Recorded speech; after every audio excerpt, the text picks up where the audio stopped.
there, I'm Jen from Next Gen Gluten-Free, and today I want to share with you how to make a sour so that you can make your own sourdough breads at home. For flour, we're going to be using Next Gen Gluten-Free pizza and pasta flour. This is our strongest flour, and it is going to mimic a bread flour very well. It's going to give you the outer crusting that you want. It is going to be the flour we use for all of the steps in the sour starter, as well as the baking. The measurement for the flour is 300 milliliters, or a cup and a quarter. For water, you need 250 milliliters, which is just shy of 1 cup. You will also need honey. 5 mils, which is the same as 1 teaspoon. The process is simple. I'm taking my flour straight into the bowl, water as well, and the water should be room temperature. I'm going to add my honey, and all I need to do now is stir it together until I have no lumps.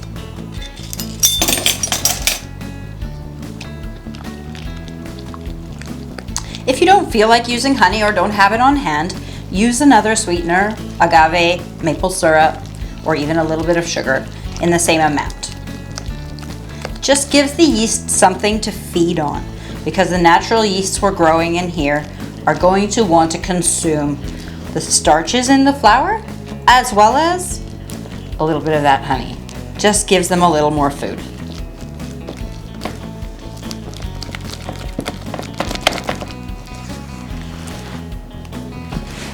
As you can see, it is getting hydrated. We want to mix it till we have no lumps, but it will be a bit of a heavy looking, almost a paste.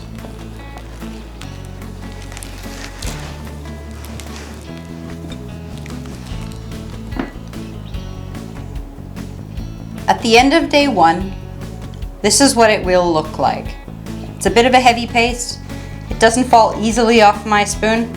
If yours looks like this, you are on the right track. This is day 1 of your 5-day process for making the sour. So we're gonna wrap this with cling film. We want nothing falling in. We're gonna poke a few holes in the top so that it can breathe. We want air to be able to come and go from here, but we want to protect it a little. Now we're gonna find a place in our kitchen for this that is warm.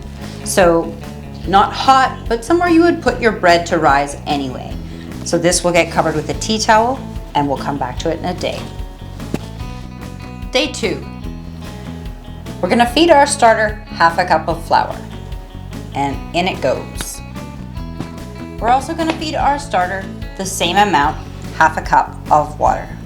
And we'll do this every day. We'll be feeding our starter the same amount of flour and water every day for the 5 days. So with that in, I'm just gonna begin mixing.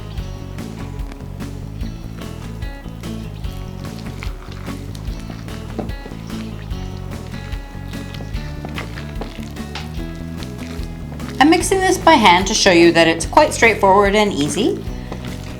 If you want to use your machine, you could probably use a paddle or a dough hook.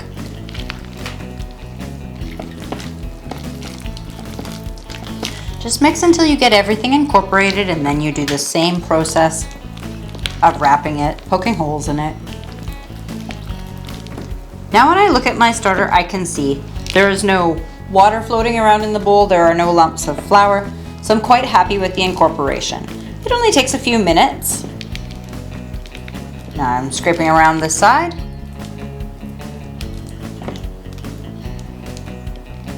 Flattening that out.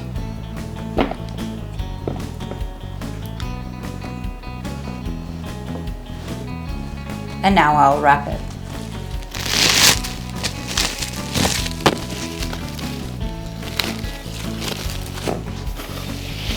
Again, just a little protection for the starter, and you want your starter to be able to breathe, so make sure you poke holes in it every day. And then you wrap it up and put it back in that nice warm place you found, but keep it cozy with a tea towel. Day 3. I want to take note of a few things that have happened with our starter. It is a little bit rounded on top.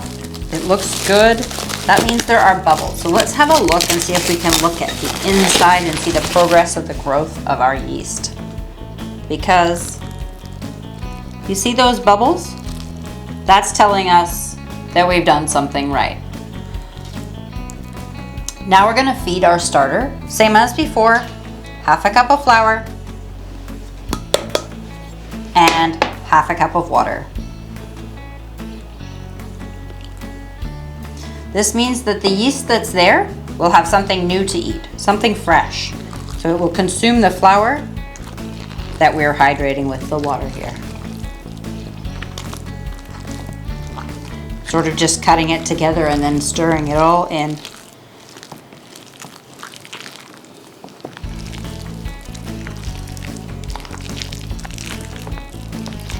And if you see bubbles, keep stirring. You want to knock some of those bubbles out. Just so that when the yeast eats, it can give off fresh gas in there.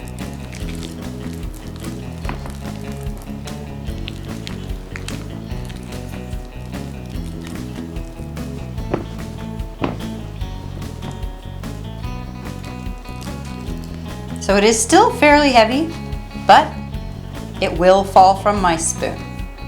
So that is what we're looking for.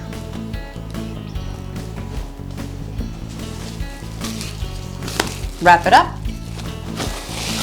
poke some holes, and put it to rest. Day 4. Let's check out how our sour is looking now. So what you want to look for is nice color. You don't want any grayish, pinkish kind of colors. Those are signs of something being wrong. If your sour is like that, you're going to need to start again. But ours is looking good. If you can see at the top, you're seeing some bubbles breaking. That means the yeast is growing, the yeast is multiplying, it's eating the starches, and we're getting complexity, we're getting flavor. And as we bake with this later, very soon actually, a couple days, you will get ripping texture in your crusts, you will get complexity and smell, good smell in your doughs. And so when I turn this over, you can kind of see there are larger bubbles in there and they are breaking as we move them because this is just a sour.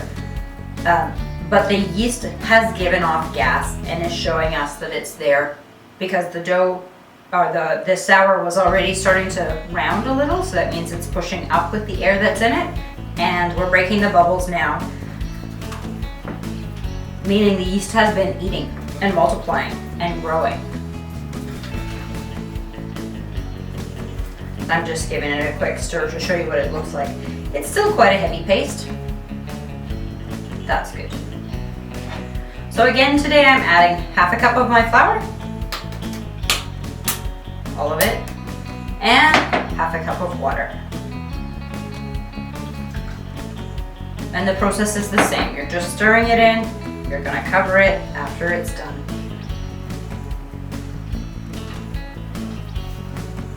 Like I said, if you want to put it on the mixer, you go ahead, but you don't have to at this stage.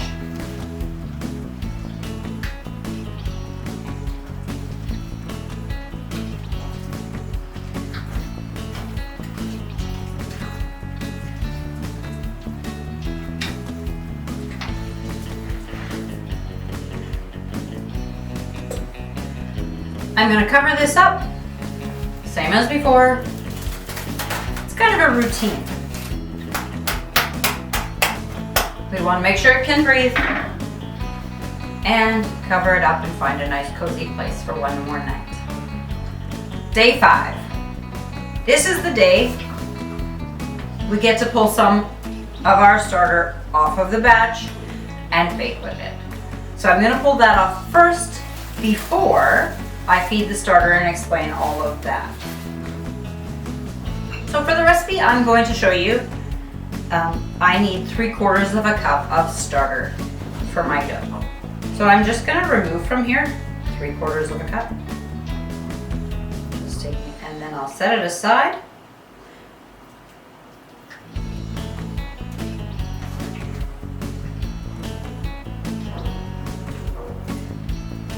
And as I'm taking this, you can see there are bubbles in there, and it's quite a buttery kind of color. It's a little bit softer than it had been. You see? But as I go through it, you can see that I'm breaking open those bubbles. So I have my 3/4 of a cup set aside. That's for the recipe I am going to make. What do we do with the rest of the starter? We feed it again and we decide, are we baking every day? If we are, just keep feeding it on the same routine and keep pulling some aside to bake with. If you decide, I'm gonna bake more like every other day, then you'll feed it the same way, but you'll store it in the refrigerator. Still saran wrap, still with the holes on the top, keep a tea towel on it, but you don't necessarily need to feed it every single day if you want to refrigerate it.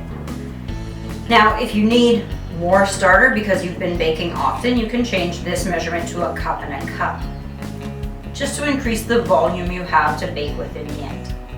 So I'm gonna feed this, same as I've done, then I'm gonna pop it in the fridge and bake with it every other day. Flour goes in, the water goes in, and we stir.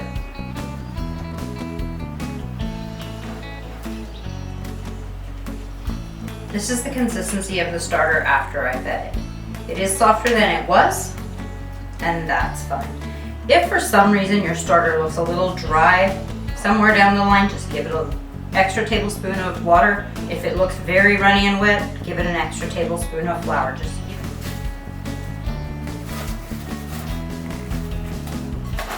wrapped up. Holes in the top. But this is going in the fridge now. Now that you understand how to make your starter, you can use that starter to make beautiful breads.